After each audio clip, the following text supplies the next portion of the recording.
Salam sejahtera dalam kasih Tuhan Yesus Kristus. Dan tak lupa saya ucapkan selamat siang. Selamat kita akan sehidangan dengan Tuhan lewat kebenaran firman Tuhan. Puji Tuhan, pertama-tama tentunya patut saya berterima kasih kepada Tuhan yang empunya pekerjaan melalui panitia, bahkan badan pengurus daerah gereja segala bangsa Sulawesi Utara yang mempercayakan saya pada saat ini untuk menyampaikan kebenaran firman Tuhan. Bantu saya di dalam doa, tentunya di dalam hati kita masing-masing, supaya firman Tuhan pada siang hari ini menjadi jawaban di dalam kehidupan pribadi kita.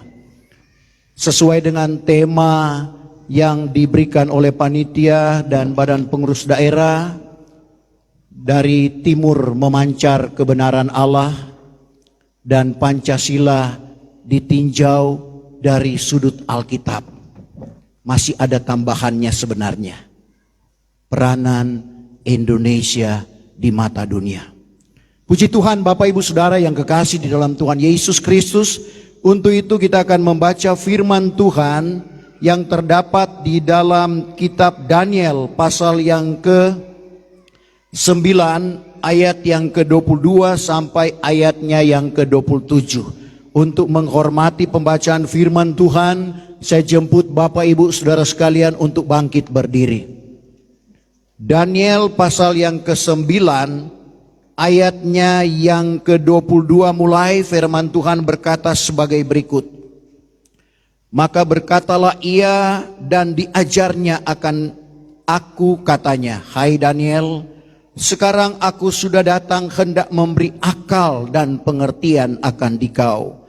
Pada permulaan doamu itu diberilah firman, lalu datanglah aku hendak memberi akan dikau pengajaran, karena engkaulah seorang yang amat kekasih. Sebab itu hendaklah engkau mencamkan perkataan ini dan perhatikan baik-baik khayal ini, bahwa 70 sabat sudah ditentukan bagi bangsamu dan bagi negerimu. Yang suci itu akan menutup segala kesalahan dan akan memeteraikan segala dosa dan akan menghapus segala kejahatan dan akan mengadakan satu kebenaran yang kekal dan akan memeteraikan khayal dan segala nabi dan akan menyirami yang maha suci itu dengan masuk. Dan lagi ketahuilah olehmu dan hendaklah engkau mengerti bahwa daripada keluar firman akan balik kembali dan membangunkan pula Yerusalem sampai kepada Al-Masih penghulu itu, akan ada 7 sabat dan 62 sabat, bahwa negeri itu akan dibaiki dan dibangunkan pula dengan halaman dan kota bentengnya, jikalau pada masa kepicikan sekalipun. Maka kemudian dari 62 sabat Al-Masih itu akan dihapuskan, tetapi bukan karena dirinya sendiri. Maka bangsa seorang raja yang datang itu akan membinasakan negeri dan tempat suci itu, dan kesudahannya akan dengan air bah yang meliputi. Maka dahulu daripada kesudahan itu akan ada perang dan kerusakan yang tiada terbaiki lagi. Ayat 27. Maka pada sabat satu itu akan dinyatakan perjanjian itu kepada beberapa orang dengan kemuliaannya, dan setengah sabat itu akan memperhentikan korban sembelihan dan persembahan makanan.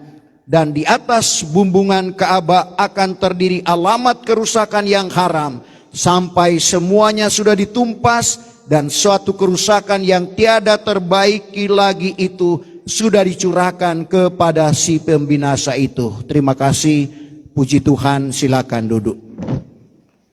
Bapak Ibu Saudara yang kekasih di dalam Tuhan Yesus Kristus, firman Tuhan yang kita baca dan kita dengar di dalam kitab Daniel, bagaimana Tuhan menyatakan akan rahasia kebenaran firman Tuhan yang akan berlaku di ujung akhir zaman ini.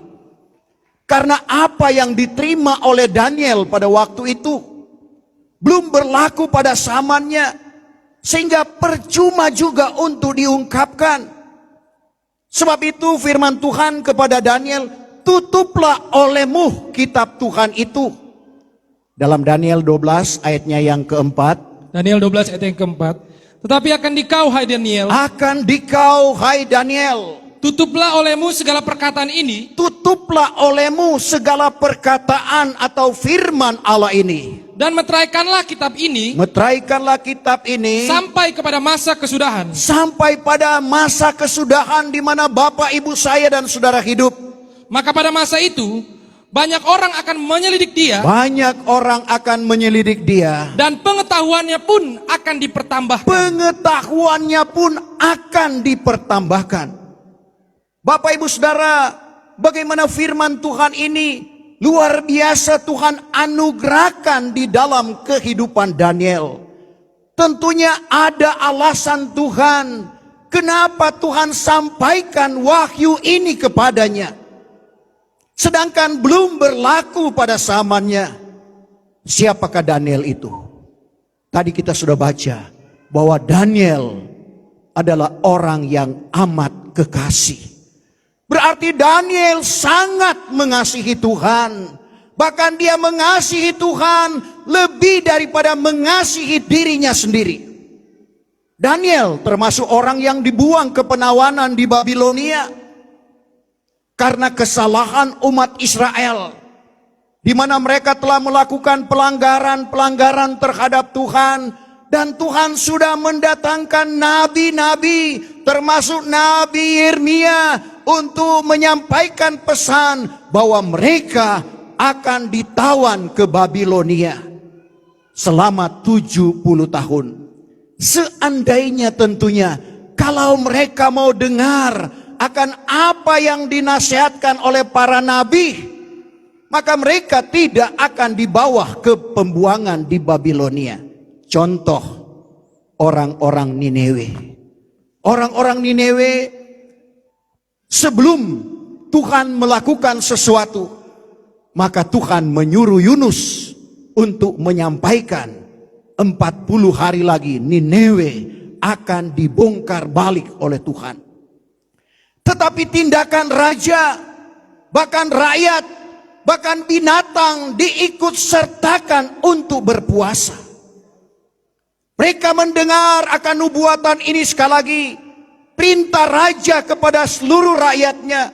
Bahkan binatang diikut sertakan untuk berpuasa. Tuhan mengubah keputusannya. Karena tindakan yang dilakukan oleh orang-orang Nineve.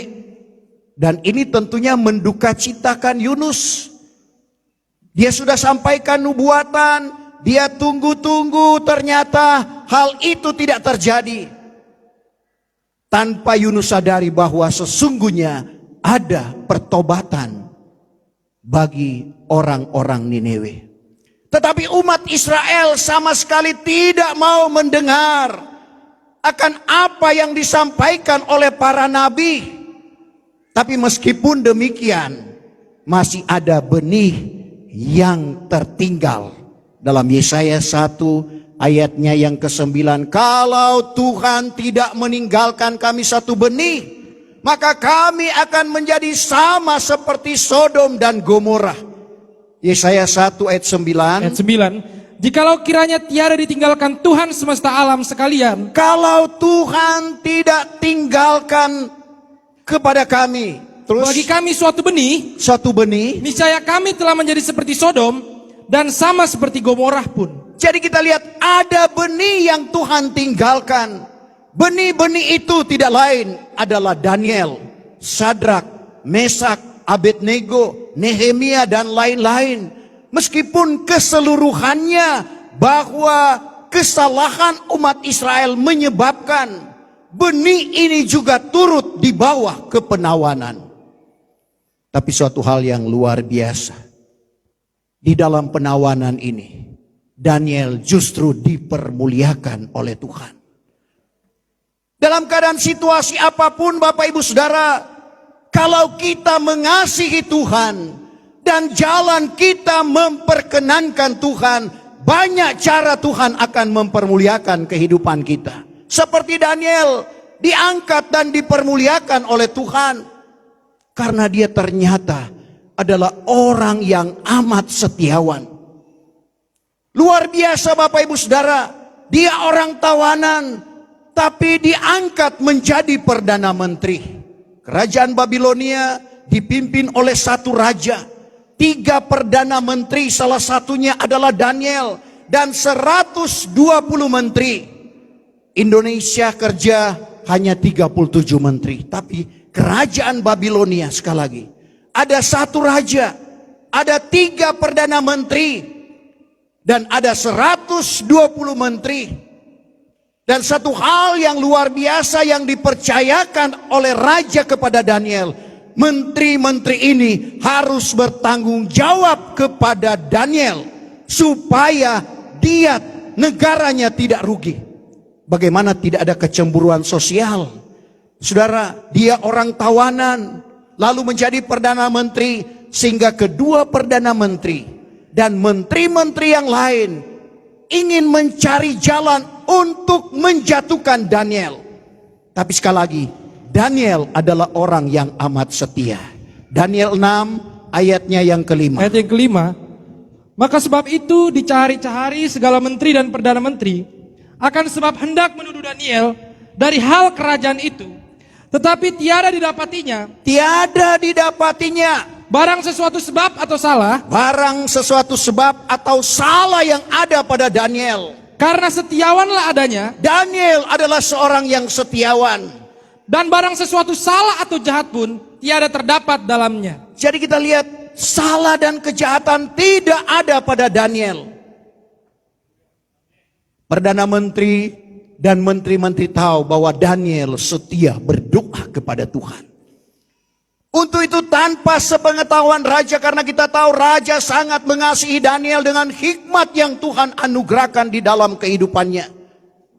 Mereka bermufakat untuk mengadakan satu ultimatum yang harus ditandatangani oleh raja dan ada meterainya.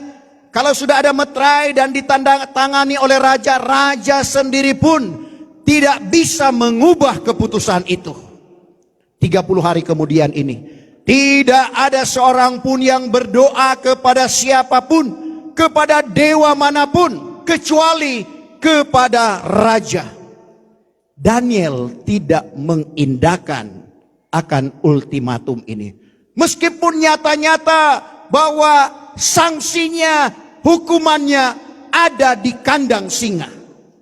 Sengaja lagi singa yang diberi lapar tidak diberi makan, supaya apabila daging masuk, manusia masuk langsung dicabik-cabik. Sekali lagi, Daniel tidak menghiraukan hal itu. Daniel tidak mau cari zona aman. Kan kalau kita bilang zona aman saja, Tuhan saya berdamai, cuma 30 hari ini saya tidak mau berdoa, karena kalau saya berdoa pasti saya mati. Daniel konsekuen dengan kepercayaannya kepada Tuhan, bahwa Tuhan sanggup melindungi dia. Sebab itu dalam Daniel 6 ayat 11, 3 kali sehari tidak mengubah kebiasaannya untuk berdoa kepada Allahnya. Daniel 6 ayat yang ke-11. Ayat 11. Tetapi akan Daniel, jikalau diketahuinya akan hal surat itu sudah dimeteraikan oleh baginda sekalipun, masuklah juga ia ke dalam rumahnya. Masuklah ia juga ke dalam rumahnya, yang pada alayatnya adalah tingkap-tingkap terbuka ke kiblat Yerusalem.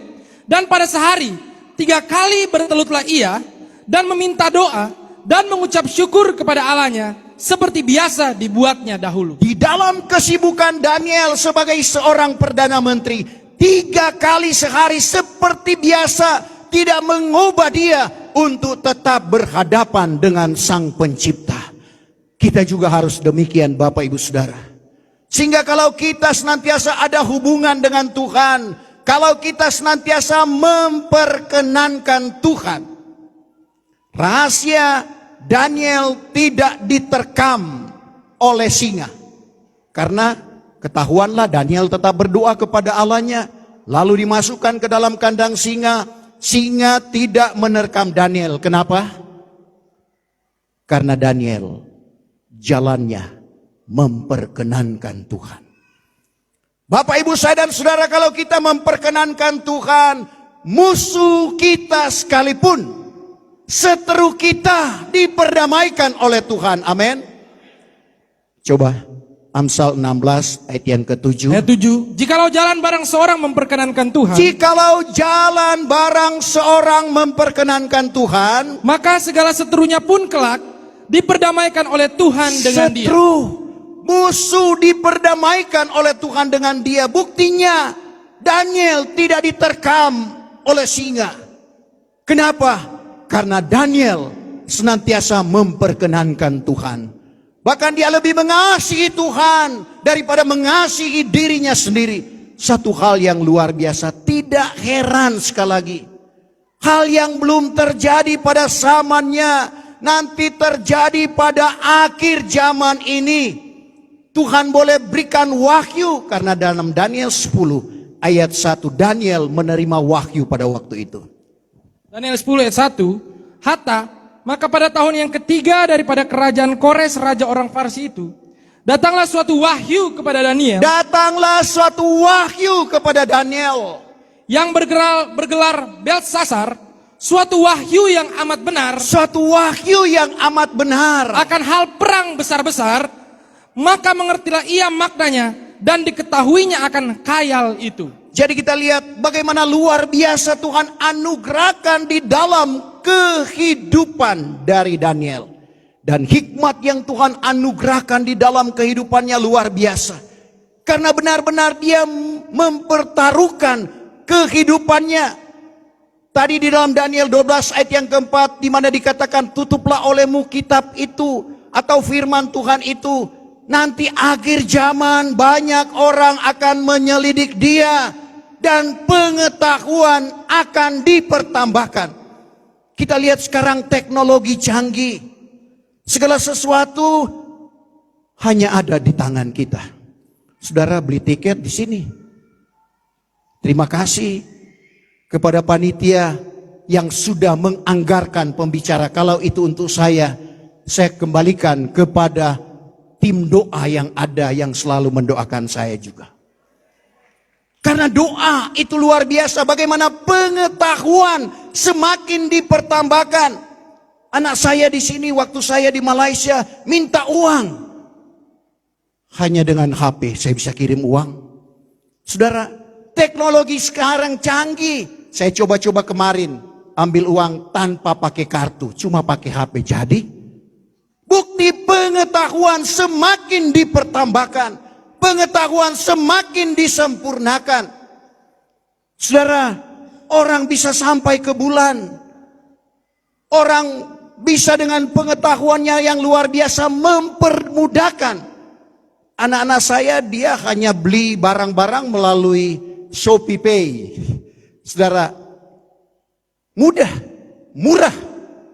Tanya di toko 75.000, ternyata di situ cuma 40.000. Jadi kita lihat bagaimana pengetahuan semakin dipertambahkan. Dan tidak kalah lagi, pengetahuan firman Tuhan semakin dipertambahkan. Habakuk 2 ayat 14. Ayat 14, karena bumi itu akan dipenuhi dengan pengetahuan. Bumi ini akan dipenuhi dengan pengetahuan akan kemuliaan Tuhan. Akan kemuliaan Tuhan seperti air menudungi tubir laut. Seperti air menutupi tubir laut. Begitu pengetahuan manusia yang semakin hari semakin disempurnakan.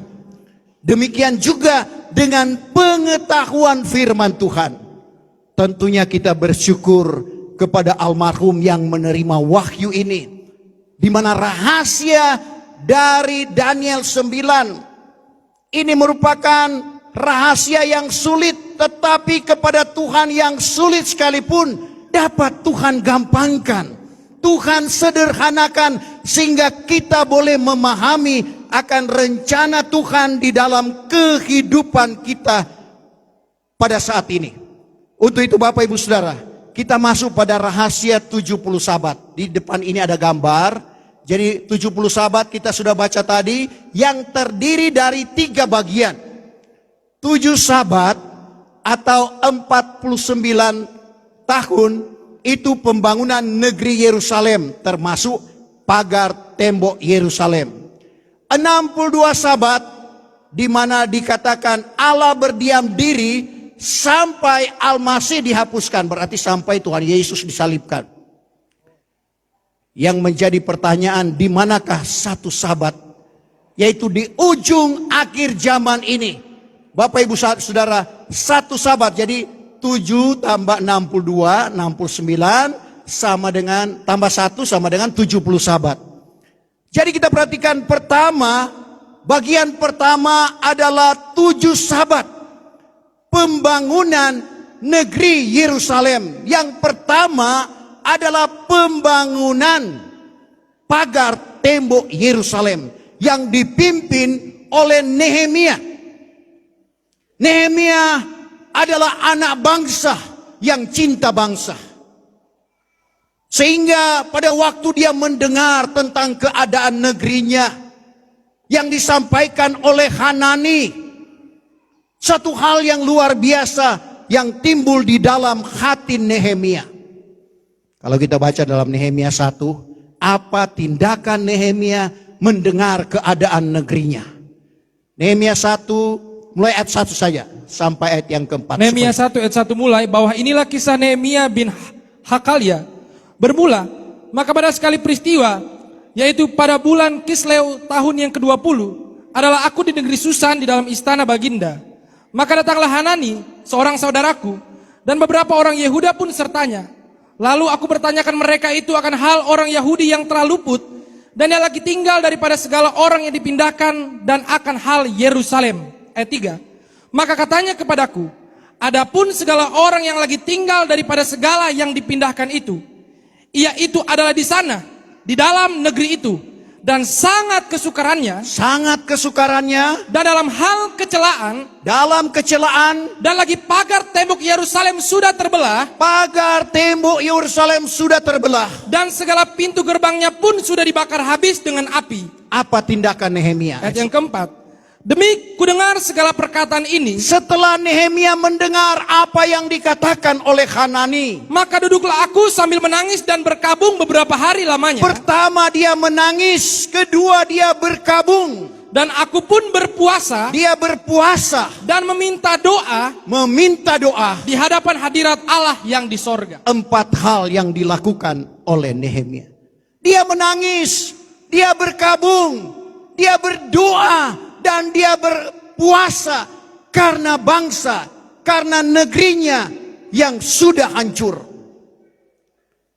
Hal ini terbawa di dalam layanan Nehemia. Nehemia ini juga kalau dia mau zona aman, ya saya sudah jadi pegawai di dalam istana meskipun hanya penjawat minuman. Raja melihat ini Nehemia tidak sakit tapi mukanya muram.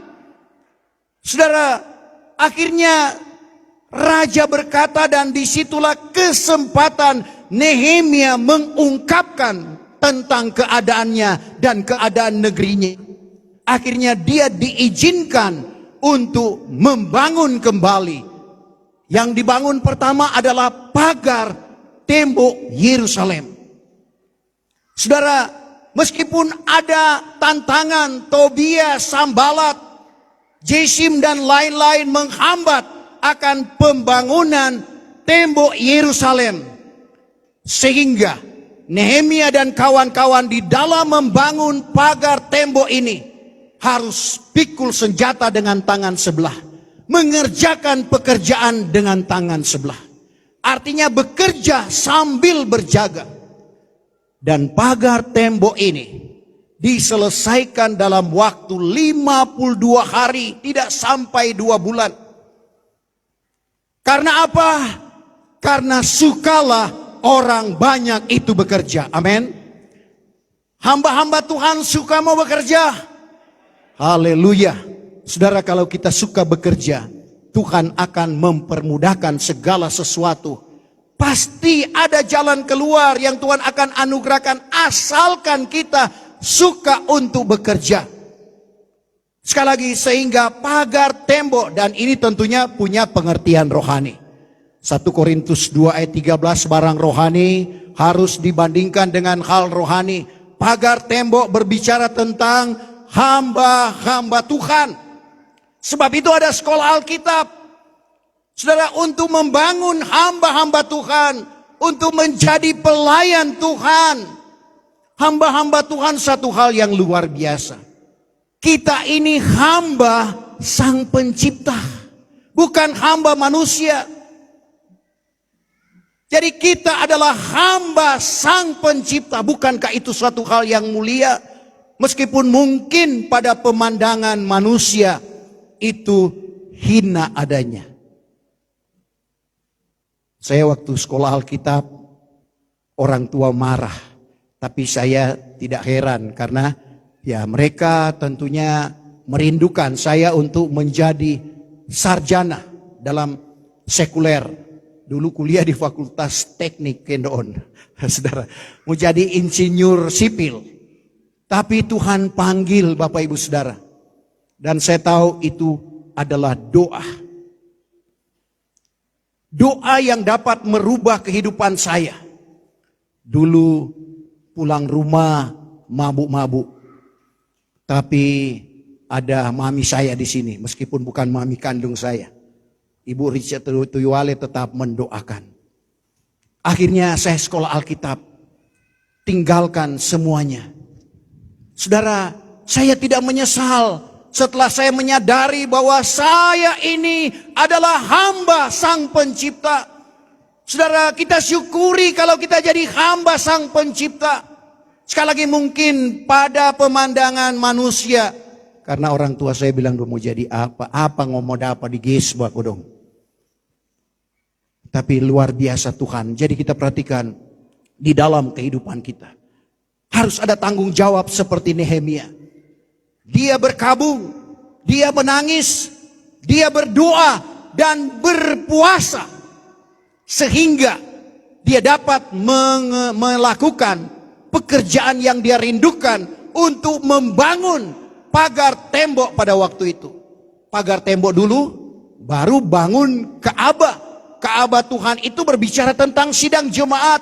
Jadi Tuhan mempersiapkan hamba-hamba Tuhan, Bapak, Ibu, saya dan saudara, untuk membangun jemaat Tuhan, apalagi di ujung akhir zaman ini. Kita bersyukur kita sudah menerima hukum yang sempurna. Hukum yang sementara kita teliti, hukum yang sementara kita selidik adalah hukum yang sempurna. Yaitu hukum yang membawa orang menuju pada kesempurnaan. Sebab itu Yakobus 1 ayatnya yang ke-25. 25, tetapi orang yang menyelidik hukum yang sempurna. Orang yang menyelidik hukum yang sempurna. Yaitu hukum kemerdekaan. Hukum kemerdekaan yang tidak lain berbicara tentang hukum roh yang berlaku di zaman Roh Kudus ini. Serta bertekun. Tekun kesetiaan. Tiada menjadi orang mendengar yang terlupa. Tidak menjadi orang yang mendengar lalu melupakan. Melainkan orang yang menurut dengan sebenarnya. Menurut dengan sebenarnya atau menurut dengan sungguh-sungguh. Maka ialah orang yang berbahagia di dalam hal ia menurut itu. Kita adalah orang yang berbahagia kalau kita menurut hukum yang sempurna. Kenapa berbahagia? Ini akan disempurnakan. Kita bukan hanya sekedar diselamatkan. Tapi kita yang menyelidik hukum yang sempurna akan memerintah bersama-sama dengan Tuhan. Orang yang akan memerintah di dunia ini hanya 5 tahun satu periode. Miliaran rupiah keluar, dikorbankan, belum tentu terpilih lagi. Cuma untuk 5 tahun satu periode. Tapi kita 2 periode yang Tuhan siapkan. Periode pertama 1000 tahun masa damai. 1000 tahun. Periode yang kedua tidak ada batas waktunya. Kekal selama-lamanya. Satu hal yang luar biasa. Masa kita tidak mau berkorban untuk apa yang dijanjikan oleh Tuhan di dalam kehidupan kita. Memang tidak sedikit tantangan yang kita akan hadapi. Saudara, tetapi kalau kita menyimak kebenaran firman Tuhan, apa yang Tuhan inginkan di dalam kehidupan kita. Tuhan Yesus berkata dalam Matius 24 ayat 28. Coba kita baca ayat itu. Matius 24 ayat yang ke-28. Karena barang di mana ada bangkai, Barang di mana ada bangkai, disitulah juga berkerumun burung nasar. di sana berkerumun burung nasar. Di mana ada kematian daging, di situ Roh Kudus akan bekerja dengan sempurna. Kalau daging mati bagaimana? Dicubit kolote, orang Manado bilang, tidak sakit, tidak terasa, karena sudah mati. Tapi sekarang jangankan kolote, cuma bicara, langsung. Karena belum mati, kita menuju kepada kematian daging. Amin. Segala sesuatu yang terjadi atas seizin Tuhan. Mau melihat kehidupan kita, apakah kita mau mati daging kita atau tetap hidup. Tapi Tuhan berkata, di mana ada kematian daging, di situ berkerumun burung nasar. Roh Kudus akan bekerja dengan sempurna. Kalau kita mematikan kedagingan kita ini, memang kita sementara diproses, tidak mudah, tapi bersama-sama dengan Tuhan, Tuhan akan memampukan kita. Mazmur 60 ayat yang ke-14. Memang kalau dengan kekuatan kita akan sia-sia, tapi kalau bersama dengan Tuhan. Mazmur 60 ayat 14, 2 kali Daud katakan itu. 108 ayat 14 sama bunyi ayat itu. Mazmur 60 ayat 14. Bahwa serta dengan Allah, kami mengerjakan pekerjaan yang besar. Kami mengerjakan pekerjaan yang besar. Dan ia pun akan memijak-bijakkan segala lawan kami. Dia akan memijak lawan kita. Sebab itu jangan dengan kekuatan kita menghadapi sesuatu. Tidak ada yang dapat kita banggakan di dalam kehidupan ini, Bapak Ibu Saudara. Orang pandai, orang alim jangan bermegah sebab ilmunya. Orang kuat jangan bermegah sebab kuatnya. Orang kaya jangan bermegah sebab kekayaannya. Melihat kalimat dalam Yeremia 9 ayat 23 sekali lagi. Tidak ada yang dapat kita megahkan di dalam kehidupan ini. Kecuali kita mengenal dan mengetahui siapa itu Tuhan. Tidak mengapa kita baca Yeremia 9 ayat yang ke-23. Ayat 23. Demikianlah firman Tuhan. Orang alim jangan bermegah-megah sebab ilmunya. Jangan bermegah sebab ilmunya. Dan orang kuat pun. Orang kuat. Jangan bermegah-megah sebab kuatnya. Jangan bermegah sebab kuatnya. Dan orang kaya pun. Orang kaya. Jangan bermegah-megah sebab kekayaannya. Jangan bermegah sebab kekayaannya. Melainkan orang yang hendak bermegah-megah itu, baiklah ia bermegah-megah itu sebab diketahuinya dan dikenalnya akan daku bahwa akulah Tuhan. Jadi sebab dia mengetahui dan mengenal siapa itu Tuhan. Karena selalu saya katakan tahu dan kenal beda. Siapa yang tahu Presiden Republik Indonesia? Oh, semua tahu. Bapak Joko Widodo. Jokowi. Kalau saya tanya siapa yang kenal? Kalau sudah kenal setidak-tidaknya Masri Jokowi, itu baru namanya kenal. Dan ini Bapak Ibu Saudara, kita bermegah karena kita mengetahui dan mengenal siapa itu Tuhan.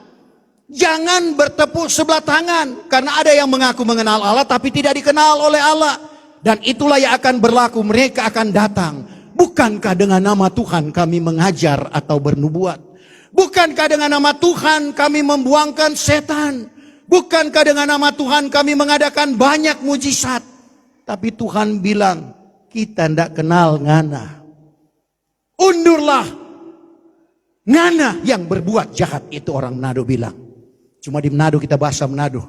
Saudara, Matius 7 ayat 20 sampai 23. Ayat 21 mulai. Bukannya tiap-tiap orang yang menyuruh aku Tuhan, Tuhan akan masuk ke dalam kerajaan surga. Tidak semua orang yang menyeru aku Tuhan, Tuhan akan masuk ke dalam kerajaan surga. Hanyalah orang yang melakukan kehendak Bapakku yang di surga. Hanya orang yang melakukan kehendak Bapa di surga. Kita garis bawahi kehendak Bapa di surga.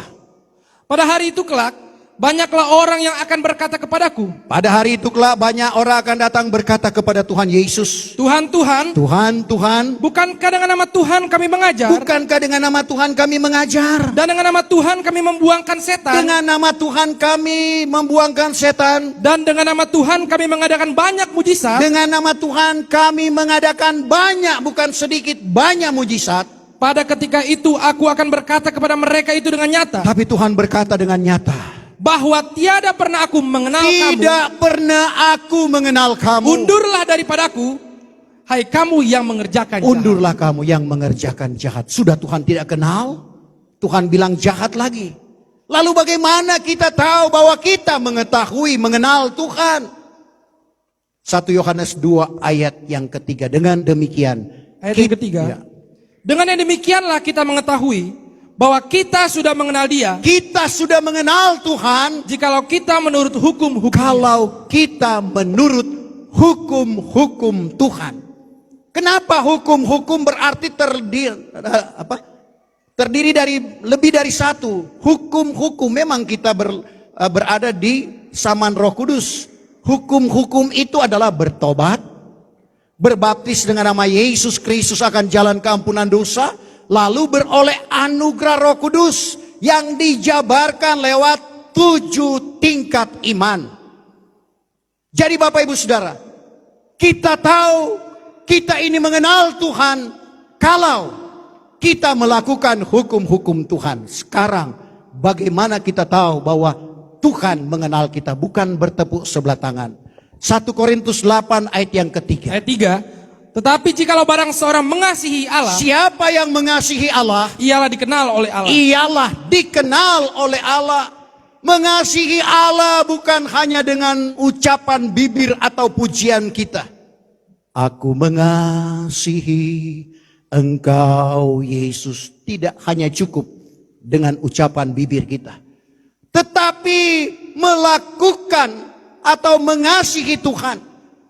Karena mengasihi Tuhan, Yahya 14 ayat 5, melakukan juga hukum-hukum Tuhan. Siapa yang mengasihi aku, turutlah hukumku yang terdiri dari perintah apa yang harus kita lakukan dan larangan apa yang tidak boleh kita lakukan. Lanjut Bapak Ibu Saudara, setelah pagar tembok dibangun, dibangunlah Ka'bah Tuhan. Tuhan mempersiapkan hamba-hamba Tuhan untuk membangun sidang jemaat lewat materi yang kita sudah terima dari kabar pengantin Kristus ini, yaitu 7 tingkat iman. Kita dapat bercermin, di mana tingkatan iman kita? Ada di sini Bapak Ibu Saudara. Jadi kita perhatikan bagaimana kita mau membangun akan rumah Tuhan, karena 1 Korintus 3:16, tiadakah kamu tahu bahwa kamu rumah Allah dan Roh Allah diam di dalam kamu. Kita dipercayakan oleh Tuhan. Kita dipercayakan oleh Sang Pencipta untuk membangun jiwa-jiwa di bawah pada kesempurnaan. Itu berlangsung selama 49 tahun. Saudara, tidak sedikit tantangan juga yang diperhadapkan kepada mereka yang membangun Ka'bah. Saudara, tetapi Tuhan yang memberikan kemampuan, karena tidak ada rencana Tuhan yang dapat digagalkan oleh siapapun. Kita manusia bisa gagal. Yudas Iskariot bisa gagal, tapi Tuhan tidak pernah gagal dengan segala rencananya. Sebab itu mari kita mengikuti Dia, mengikuti maunya Tuhan di dalam kehidupan kita, sehingga kalau kita mau ikut apa yang Tuhan inginkan, meskipun kadang-kala itu menyakitkan daging, tetapi kita akan lihat bagaimana campur tangan Tuhan. Masuk pada 62 sahabat, di mana Allah berdiam diri sampai Al-Masih dihapuskan, berarti sampai pada zaman Tuhan Yesus. Karena ada pelajaran bahwa seolah-olah pelayanan Tuhan Yesus sudah termasuk kegerakan besar. Padahal kita perhatikan, satu sahabat terakhir, jadi mereka anggap itu sudah kegerakan besar, tinggal setengah sahabat terakhir. Tetapi kita tetap menunggu sampai satu sahabat yang terakhir. Kita sekarang sudah berada pada Wahyu pasal yang ke-6, ayat 7 dan ayat yang ke-8. Di mana Bapak Ibu Saudara berbicara tentang kuda kelabu. Kelabu artinya campuran antara hitam dan putih. Pertarungan pekabaran. Akal-akal manusia, Matius 15 ayat 8. Pengajaran setan-setan, 1 Timotius 4 ayat 1 sampai 5. Dan pengajaran yang diwahyukan oleh Tuhan dalam Galati 1 ayat 11 dan ayatnya yang ke-12. Sekarang kita berada pada meterai yang keempat. Di ujung meterai yang keempat ini akan terjadi apa yang namanya kegerakan rohani yang besar. Luar biasa Bapak Ibu Saudara, pemakaian Tuhan kepada Bapak Ibu, saya dan saudara. Kalau kita diizinkan Tuhan sampai ke sana, karena satu hal yang luar biasa akan terjadi kalau kita lihat bagaimana jalannya kaki Dian. Dalam pelajaran abad 1 sampai 15, di mana kaki Dian itu ada di Asia Kecil. Hamba-hamba Tuhan termasuk murid-murid Tuhan dipakai oleh Tuhan luar biasa pada gereja hujan awal. Itu sampai abad pertengahan, abad 15. Lalu masuk ke abad yang ke-16 sampai abad ke-19 ke Eropa Barat. Sehingga orang-orang Eropa dipakai oleh Tuhan. Tapi memasuki abad yang ke-20, itu datang kembali ke Asia. Saudara, sampai abad ke-21. Pada waktu saya sekolah Alkitab tahun 1985, kami disuruh oleh guru kami ikuti KKR yang dipimpin oleh hamba Tuhan dari Selandia Baru. Jadi saya sendiri yang dengar. Di mana dia berkata di gedung Pingkan Martinez pada waktu itu, Tuhan punya rencana yang besar bagi bangsa dan negara Indonesia. Dari timur memancar kebenaran Allah, itulah Indonesia. Tahun 2002, Mauricio Rulo datang di Makassar, di Gedung Mandungal, yang sekarang diganti Gedung M. Yusuf. Dia masuk, dia datang di mimbar, dia berkata, saya datang bukan untuk berkhotbah. Saya datang bukan untuk mendoakan orang sakit, tapi saya datang untuk menyampaikan pesan Tuhan. Meskipun dia berkhotbah juga pakai ayat Amos 3 ayat 7. Sebelum segala sesuatu terjadi, diberitahu kepada hambanya, kepada nabinya. Dia diberitahu oleh Tuhan rencana yang indah bagi bangsa dan negara. Dia lagi lebih spesifik. Kalau yang pertama Indonesia, ini Sulawesi. Ya, karena dia di Makassar, dia bilang Sulawesi. Coba dia datang di Manado, pasti dia bilang Manado. Coba kita baca ayat itu. Amos 3 ayat 7. Amos 3:7. Sahaja Tuhan Hua tiada melakukan barang suatu perkara. Tuhan tidak melakukan satu perkara Sebelum dinyatakannya rahasianya kepada hambanya, yaitu segala nabi-nabi. sebelum dinyatakan rahasianya kepada hambanya, yaitu nabi. Jadi kita lihat sudah dua saksi. Dan yang ketiga Bapak Ibu Saudara, ini saya cuma dengar dari teman saya, bukan saya dengar sendiri. Tapi dua hal tadi saya dengar sendiri, dengan telinga saya sendiri, menggenapi apa yang diungkapkan oleh Tuhan. Bagaimana dari timur memancar kebenaran Allah. Coyonggi, dia berkata bahwa kaki Dian sudah ada di Indonesia. Sebab itu Bapak Ibu Saudara, jangan sampai, karena iblis juga tahu kalau Tuhan tidak mau seorang pun akan binasa. Tapi iblis dia mau supaya binasa semua orang. Untuk itu kita perlu berhati-hati di hari-hari terakhir ini. Jangan kita terseret. Karena bukan cuma sedikit. Ayat firman Tuhan ini jangan berlaku di dalam kehidupan kita. 2 Tesalonika 2 ayat yang ketiga. Sebelum banyak orang, bukan sedikit orang. Jangan sampai itu ada di dalam kehidupan kita. 2 Tesalonika 2 ayat 3. Ayat yang ketiga. Jangan kamu tertipu oleh seorang jua pun dengan barang sesuatu daya, karena tiada akan jadi kelak sebelum orang banyak berpaling daripada iman itu dahulu. Banyak orang akan berpaling daripada iman itu terlebih dahulu. Firman Tuhan selalu memberikan solusi, bukan hanya mengancam. Lalu bagaimana supaya kita tidak termasuk dalam ayat ini? Ayat 15 menjawab apa kata Paulus. Karena ada orang juga yang bilang, Amsal 4 ayat 13, peganglah teguh-teguh pengajaran itu berlaku pada zaman anak, berarti hukum Taurat. Oke. Kalau kita hidup di zaman anugerah, kita baca 2 Tesalonika 2 ayat yang ke-15. Ayat 15. Sebab itu hai saudara-saudaraku, Hai saudara-saudaraku, hendaklah kamu berdiri tetap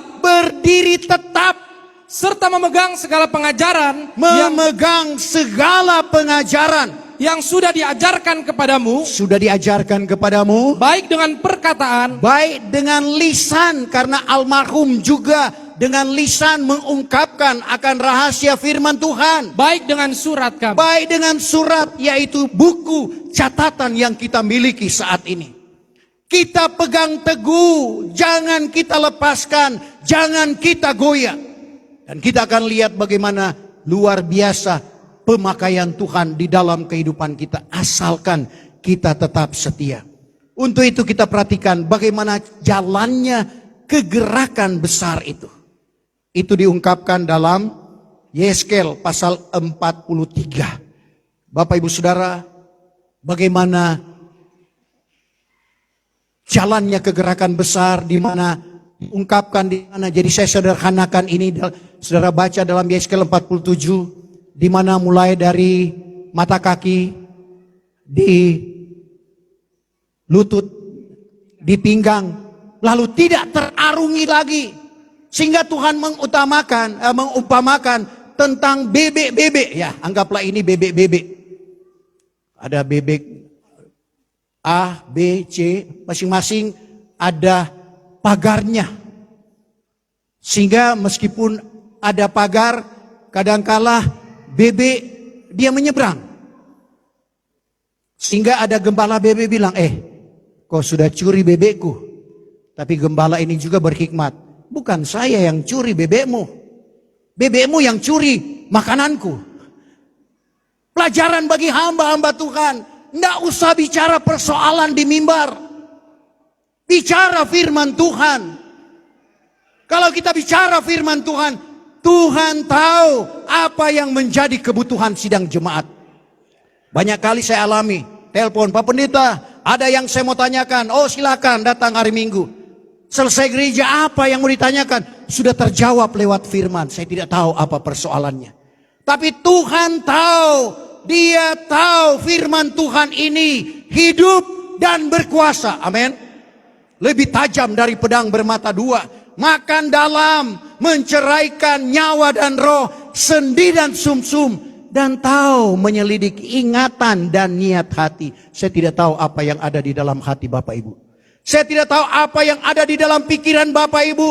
Tapi firman Allah, Ibrani 4 ayat 12, tahu. Karena firman itu adalah Tuhan sendiri. Ayat 12. Karena firman Allah itu hidup dan berkuasa. Firman Allah itu hidup dan berkuasa. Dan lebih tajam daripada pedang bermata dua. Lebih tajam dari pedang bermata dua. Dan makan dalam. Makan dalam. Sehingga menceraikan nyawa dan roh. Menceraikan nyawa dan roh. Serta sendi dan sumsum. Serta sendi dan sumsum. Dan tahu menyelidik segala ingatan dan niat hati. Tahu menyelidiki ingatan dan niat hati. Tuhan tahu karena Dia adalah firman. Sehingga apabila kita membawakan firman, firman itu menjadi jawaban di dalam setiap kehidupan kita. Sehingga Bapak Ibu Saudara, bagaimana orang yang tertidur, bahkan orang yang mati, lewat kegerakan rohani yang besar akan dibangunkan, akan dibangkitkan. Sebab itu rahasia Yeskel 37. Di mana Yeskel disuruh bernubuat kepada tulang-tulang kering. Dan satu hal yang heran terjadi, ada gerakan besar yang sebenarnya ini bukan orang mati, tetapi orang-orang yang hidup tapi mati di pemandangan Tuhan. Kita baca dulu Yeskel 37 ayat 7. Salinan lama lebih jelas. Lalu bernubuatlah aku seperti yang sudah dipesan kepadaku.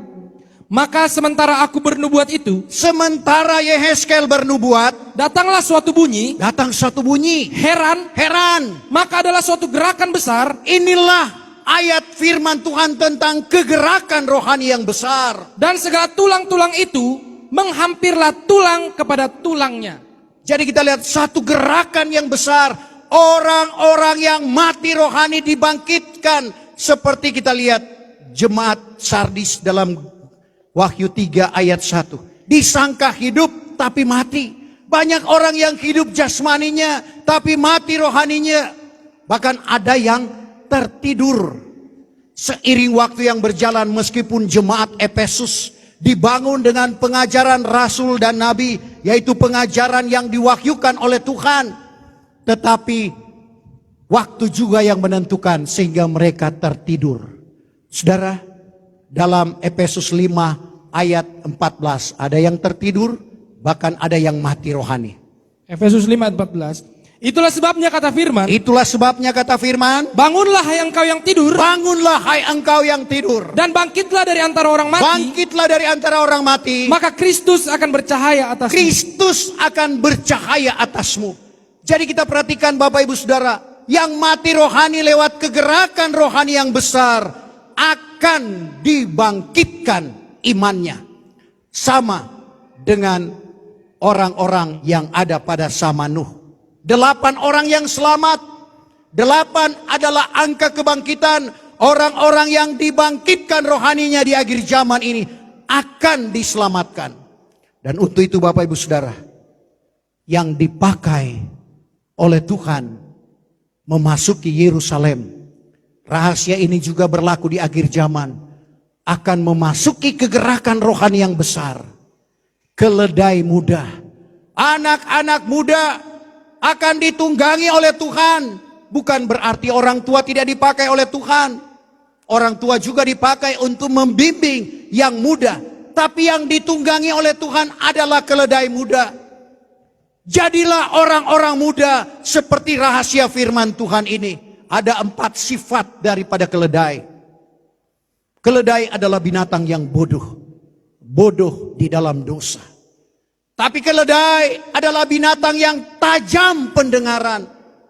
Meskipun Bapak Ibu saya dan saudara, apalagi anak-anak muda, kalaupun engkau bodoh dalam pengetahuan sekuler, jangan engkau kecewa. Jangan engkau minder van kompleks MC, orang Belanda bilang.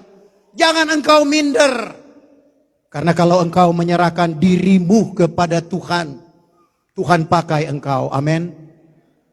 Kesaksian Alkitab, Petrus, Yohanes ternyata orang bodoh, tidak terpelajar, orang bersahaja, tapi luar biasa pemakaian Tuhan di dalam kehidupan mereka.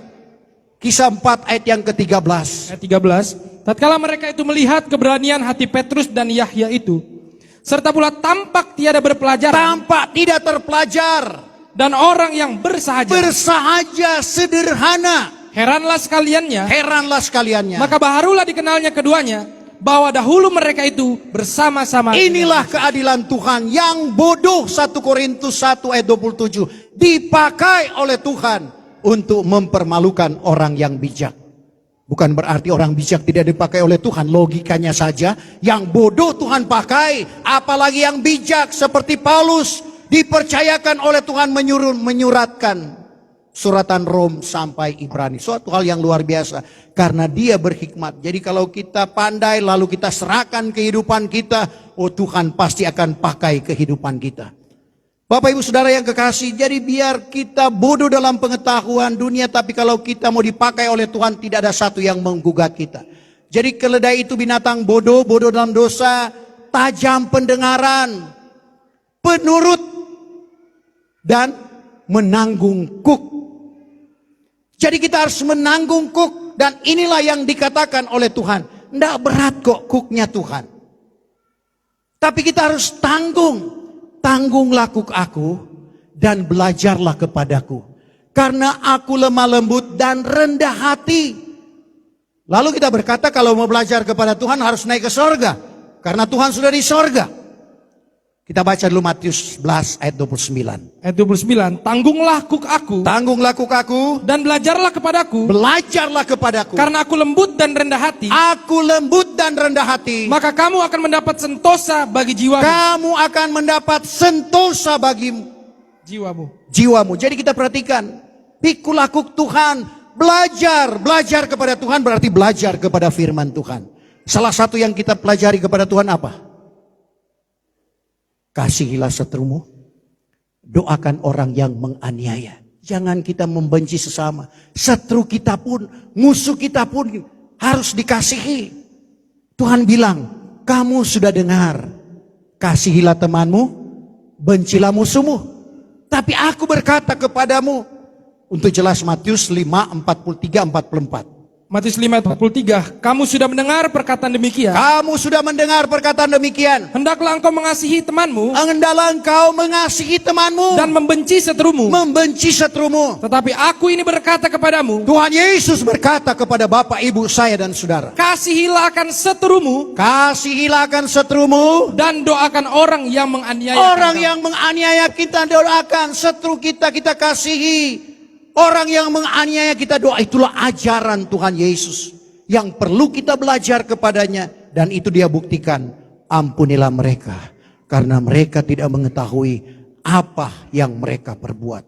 Dan ini dijabarkan oleh Paulus kepada jemaat yang ada di Roma. Roma 12 ayat 21. Jangan engkau ditewaskan oleh kejahatan. Tewaskanlah, kalahkanlah kejahatan dengan kebajikan. Rum 12 ayat 21. 21. Jangan engkau ditewaskan oleh kejahatan, Jangan engkau ditewaskan oleh kejahatan, melainkan tewaskanlah kejahatan itu dengan kebajikan. tewaskanlah kejahatan itu dengan kebajikan. Kebajikan menurut Kamus Purwadarminta, sesuatu yang mendatangkan kebaikan. Jangan kita balas jahat dengan jahat, tapi kita tewaskan kejahatan dengan sesuatu yang mendatangkan kebaikan. Dan Bapak Ibu Saudara, kita masuk pada poin selanjutnya, yaitu Pancasila ditinjau dari sudut Alkitab. Tidak secara kebetulan, Bapak Ibu Saudara, Tuhan mengutus orang untuk membuat akan Pancasila ini. Sehingga Pancasila dikatakan Pancasila Sakti. Saya cari di Om Google, ternyata di tahun 1967 pada tanggal 1 Oktober dinyatakan Hari Kesaktian Pancasila dengan keputusan Presiden nomor 153. Tidak secara kebetulan juga 153 itu di mana? Yahya 21 ayat 11. 153 ekor ikan besar-besar dan pukatnya tidak koyak. Tidak kebetulan Bapak Ibu Saudara, sebab itu Pancasila Sakti. Sehingga ini bukan upacara, tapi Pancasila ditinjau dari sudut Alkitab. Satu, ketuhanan yang Maha Esa ada di Alkitab. Kita baca dalam 1 Timotius 2 ayat 5. 1 Timotius 2 ayat 5. Ayat yang kelima. Karena Allah itu hanya satu. Allah itu hanya satu. Dan pengantara pun satu di antara Allah dengan manusia. Maka ia pun manusia juga, yaitu Kristus Yesus. Jadi kita lihat Allah cuma satu. Tapi untuk menyelamatkan manusia, dia datang dengan wujud manusia. Kalau agama seberang diakui Allah berwujud kitab, firman. Kalau saudara yang lihat di teman Gesba yang saya upload, luar biasa diungkapkan. Demikian juga Allah cuma satu. Kita perhatikan Yahya 17 ayat 3. Ada banyak yang mengungkapkan ayat-ayat tentang Allah itu satu. Yahya 17 ayat yang ketiga. Inilah hidup yang kekal. Inilah hidup yang kekal. Yaitu supaya mereka itu mengenal engkau. Supaya mereka mengenal engkau, doa dari Tuhan Yesus. Allah yang esa dan benar. Allah yang esa dan benar. Jadi ada lagi ayat lain. Roma 3 ayat 30 nanti Bapak. 1 Timotius 1 ayat 7. Berbicara tentang ketuhanan yang Maha Esa. Jadi kita lihat Pancasila ditinjau dari sudut Alkitab. Setiap sila itu sesuai dengan kebenaran firman Tuhan. Lalu yang kedua, kemanusiaan yang adil dan beradab. Tuhan adil. Adil artinya tidak berat sebelah. Adil artinya tidak memihak. Ada sarjana hukum di sini tahu persis apa itu adil. Tapi kadangkala di pengadilan ada ketidakadilan. Yang putih jadi hitam, yang hitam jadi putih. Coba baca itu Al-Khatib 3 kah? Apa yang Al-Khatib dilihat? 3 ayat yang ke-16. 16. Tambahan lagi, sudah kulihat di bawah langit, Raja Soleman melihat apa yang di bawah langit. barang di mana tempat hukum, Di mana tempat hukum? di sana pun ada lalim. Ada lalim. Dan barang di mana tempat pengadilan, Di mana tempat pengadilan? di sana pun adalah lalim. Ada lalim. Itu manusia. Tapi Tuhan adil. Mazmur 145 ayatnya yang ke-17. Ayat 17, bahwa adilah Tuhan Adilah Tuhan pada segala jalannya pada segalanya. dan berkemurahanlah dalam segala Adil perbuatan. Tuhan 119 ayat 137. Tentang Tuhan itu adil dan kita juga perlu berlaku adil. 119 ayat 137. Ya Tuhan, Engkaulah adil Engkau adil. dan segala hukummu itu benar adanya. Hukummu benar adanya. Sebab itu salah satu yang dikatakan oleh Paulus dalam Filipi 4 ayatnya yang ke-8. Ada beberapa hal yang diungkapkan di sana, termasuk yang adil. Itulah yang kita pikirkan. Artinya tidak memihak, tidak berat sebelah, beradab, mempunyai budi bahasa yang baik. Jangan karena persoalan keluar budi bahasa yang tidak baik di dalam kehidupan kita. Beradab artinya berlaku sopan menurut kamus bahasa Indonesia. Itulah kemanusiaan yang adil dan beradab. Lalu yang ketiga, persatuan Indonesia. Saudara, kita perlu bersatu, jangan bersatu-satu. Bersatu kita teguh, bercerai kita runtuh. Sebab itu dalam 1 Korintus 12 ayat 25 kepada jemaat Korintus, Paulus bilang supaya tidak ada perceraian di dalam tubuh itu. Inilah yang Tuhan inginkan di dalam kehidupan kita. Jangan kita tercerai-berai. 1 Korintus 12 ayat 25. Ayat 25, supaya jangan ada penceraian di dalam tubuh itu, melainkan segala anggota itu tolong menolong Satu dengan yang lain. Jadi itulah persatuan Indonesia. Karena kalau kita bersatu berarti kita rukun. Kalau kita rukun mulai dari keluarga kita. Rukun suami, istri, anak-anak. Kalau sudah ada cucu. Kalau hidup rukun. Mazmur 133 ayat 1 dan ayatnya yang ketiga. Tuhan perintahkan berkat. Kuncinya kerukunan Bapak Ibu Saudara. Dan yang keempat, kerakyatan yang dipimpin oleh hikmat dan kebijaksanaan dalam permusyawaratan perwakilan. Perlu ada permusyawaratan. Pada waktu terjadi perselisihan di antara rasul dalam Kisah 15, ada yang mengatakan orang yang bertobat pada waktu itu harus disunat, sedangkan sudah tidak berlaku hukum sunat. Memang hidup di peralihan pada waktu itu. Tapi ada yang minta supaya disunat. Tapi akhirnya terjadilah musyawarah terhadap rasul-rasul di Yerusalem pada waktu itu. Dan hasil musyawarah dalam Kisah 15 ayat 20 sampai ayat 29, itulah keputusan hasil konferensi dari para rasul pada waktu itu adalah Kisah 15 ayatnya yang ke-20. Ayat 20, melainkan menyurat kepada mereka itu supaya mereka itu menjauhkan dirinya daripada najis berhala, daripada sinah, daripada binatang yang mati darah tertahan, dan daripada darah. Jadi kita lihat, itu yang jangan bilang darah enak, saudara. Karena banyak orang yang percaya bilang, oh itu sudah ditebus oleh darah Yesus. Ini berlaku setelah Tuhan Yesus naik ke sorga. Jadi jangan coba-coba kita makan darah. Karena itu dilarang sampai 2 kali. Ayat yang sama dalam ayat 29. Kita harus jauhkan diri daripada binatang yang mati darah tertahan atau mati lemas, dan daripada darah. Dan yang ketiga, yang terakhir, kelima, keadilan sosial bagi seluruh rakyat Indonesia. Kita akan menuju pada persatuan iman. Kita akan menuju pada keadilan sosial. Seperti yang terjadi pada gereja pertama, karena mujizat yang luar biasa yang Tuhan buat, sehingga timbul ketakutan bagi sidang jemaat waktu itu.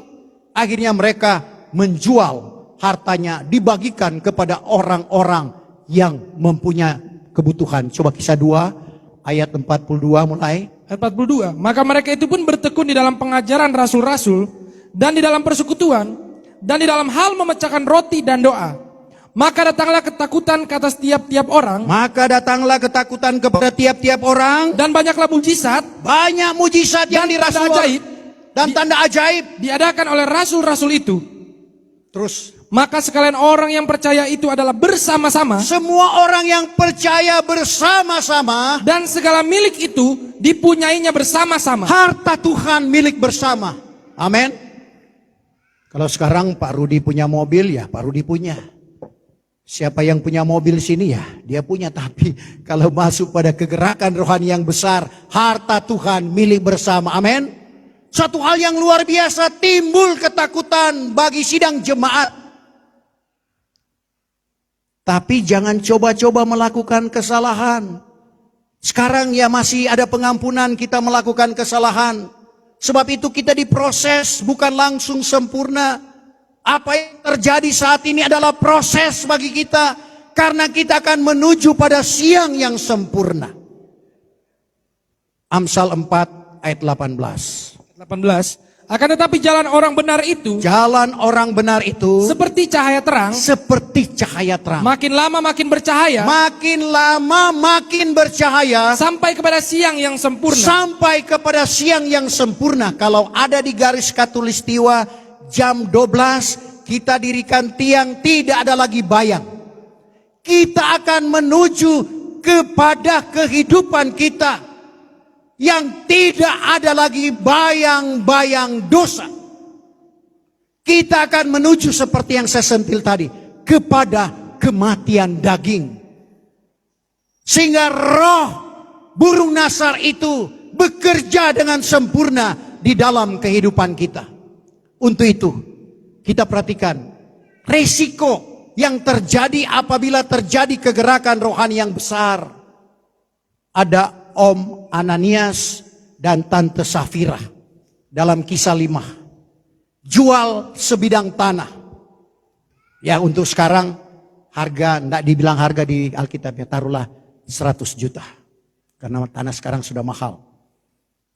Untuk tidak ketahuan sekongkolnya, datang dulu itu Om Ananias. Pak Petrus, kami suami istri sudah jual tanah dan kami mau bagikan. Ini ada 50 juta. Sudah semua? Oh sudah. Plek. Mati. Datang lagi itu Tante Safira. Sudahkah suamiku bawa itu uang hasil penjualan tanah kami 50 juta? Petrus bilang, kenapa engkau mendustai Roh Kudus? Lihat bekas tapak kaki orang yang mengusung suamimu. Plek. Mati.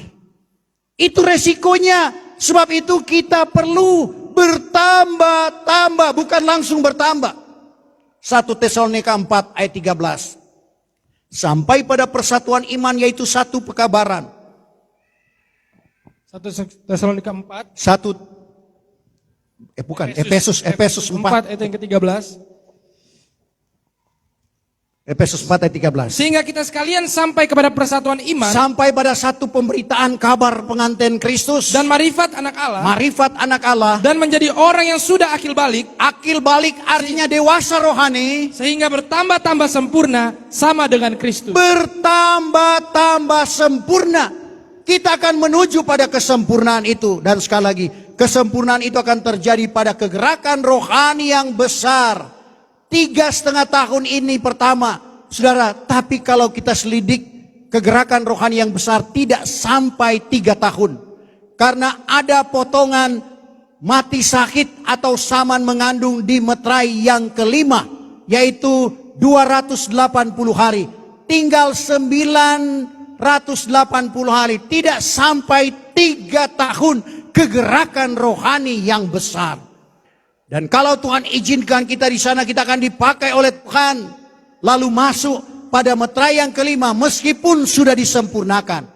Tapi kalau kita untuk menggenapi bilangan, kita juga akan mati, tapi tidak menjadi masalah. Akan dibangkitkan pada kebangkitan yang pertama. Lalu Bapak Ibu Saudara, ada juga yang dipersiapkan untuk tidak mengalami kematian. Tuhan, kalau boleh saya tidak mengalami kematian. Tapi bukan kehendakku yang jadi. Kehendak Tuhan yang jadi, amin. Jadi masuk setelah disempurnakan, akan mati syahid di meterai yang kelima kalau memang diizinkan oleh Tuhan. Tapi yang tidak mengalami kematian akan diangkat pada keangkatan gereja Tuhan. Kedatangan Tuhan pada kali yang kedua, 2 fase. Fase pertama, dia hanya datang di atas awan dari langit. Dan dia akan menyuruhkan malaikatnya untuk meniupkan sangkakala yang besar. Bapak Ibu, dalam Matius 24 ayat 30-31. Dia akan menyuruhkan malaikat untuk meniupkan sangkakala besar bunyinya. Dan menghimpunkan semua orang yang terpilih. Sehingga tidak salah itu pujian. Kalau bunyi sangkakala, kalau bunyi sangkakalaku ada. Karena kalau bunyi sangkakala ditiupkan, kita tidak ada di sana, berarti ada di bumi. Masuk pada zaman antikris. Setengah sabat yang terakhir, saudara, luar biasa dikatakan oleh Tuhan Yesus. Saya singkatkan saja. Kerusakan yang belum pernah terjadi dan tidak akan pernah terjadi, itulah yang dimaksud dalam Matius 24 ayat 21. Kerusakan yang belum pernah terjadi dan tidak akan terjadi lagi, yaitu peniupan sangkakala. Ada 7 sangkakala. 1 sangkakala saya sebutkan dalam Wahyu 9 ayat 4 sampai ayat 6. Mau cari mati, mati itu lari. Sekarang gampang kalau mati, minum baygon, mati sayang. Tapi masuk neraka. Tapi waktu itu memang mau cari mati. Wahyu 9 ayat 4 sampai 6. Itu sangkakala yang kelima. Di sini ada sangkakala yang kelima. Wahyu 9 ayat yang keempat. Maka dikatakan kepadanya bahwa tiada boleh ia merusakkan rumput yang di bumi. Justru rumput di bumi tidak boleh dirusakkan. Atau barang tumbuh-tumbuhan. Barang tumbuh-tumbuhan. Atau barang pohon kayu. Pohon kayu pun tidak boleh dirusakkan. Melainkan hanya manusia yang tiada bermeterai Allah di dahinya. Maka dipesankan kepadanya. Supaya jangan membunuh mereka itu. Jangan membunuh mereka itu. Hanya menyiksakan 5 bulan lamanya. 5 bulan mau cari mati, mati itu lari. Adapun siksanya itu seperti siksa tatkala orang disengat kala jengking. Pada masa itu kelak, orang akan mencari mati. Orang mau cari mati, tetapi tiada dapat. Tiada didapatnya. Maka suka mereka itu akan mati. Suka orang mau mati karena menderita. Tetapi mati itu lari daripada mereka. Mati lari daripada mereka. Tapi kalau kita setia sekarang, kita tidak akan masuk. Apalagi pencurahan bokor murka Allah. Salah satu bokor murka Allah yang keempat dalam Wahyu 16 ayat 8-9. Di mana matahari diberi kuasa untuk membunuh manusia, menghanguskan, bukan membunuh, menghanguskan tapi tidak mati. Bayangkan seperti monyet yang dibakar tapi tidak mati. Kita baca dulu Wahyu 16 ayat 8. Ayat 8, maka malaikat yang keempat itu pun mencurahkan bokornya ke atas matahari. Lalu matahari itu beroleh kuasa. Matahari beroleh kuasa. Menghanguskan segala manusia dengan api. Menghanguskan segala manusia dengan api. Maka segala manusia itu pun hanguslah. Hangus. Dengan hangat yang amat sangat. Dengan panas yang amat sangat. Lalu mereka itu menghujat nama Allah. Berarti belum mati. Masih menghujat berarti belum mati. Atas segala bala itu. Tiada pula mereka itu bertobat. Tidak bertobat lagi. Kalau orang mati mau bicara tobat apa lagi? Sehingga memberi hormat kepadanya. Jadi kita lihat hangus tapi tidak mati. Saya pernah nonton TV. Tapi memang saya sudah tahu itu. Ada matahari. Ada bumi kita tempat tinggal. Di antara matahari dan bumi ada lapisan yang namanya ozon. Lapisan ozon karena pencemaran udara, polusi. Freon yang kita pakai, kulkas itu, dan asap-asap, saudara, pabrik merusak lapisan ozon. Pada zaman antikris nanti, lapisan ozon ini sama sekali akan habis. Matahari diberi kuasa untuk menghanguskan manusia, tapi tidak mati. Tapi sekali lagi kita tidak sampai ke sana. Kalau kita menurut akan hukum-hukum Tuhan. Sebab itu kita lihat persoalan yang terakhir, yang ketiga. Karena tadi dari timur memancar kebenaran Allah. Pancasila ditinjau dari sudut Alkitab. Peranan Indonesia di mata dunia. Mulai nampak sekali, bukan lagi nampak sekali. Jokowi terpilih jadi presiden atau ketua negara-negara G20 ya. Berikut kita lihat sumber daya alam Indonesia, SDA. Nikel banyak di Indonesia. Indonesia stop atau ekspor nikel, pusing orang-orang Eropa. Orang-orang negara-negara yang sangat tergantung kepada batu bara banyak di Indonesia. Indonesia stop, bingung mereka.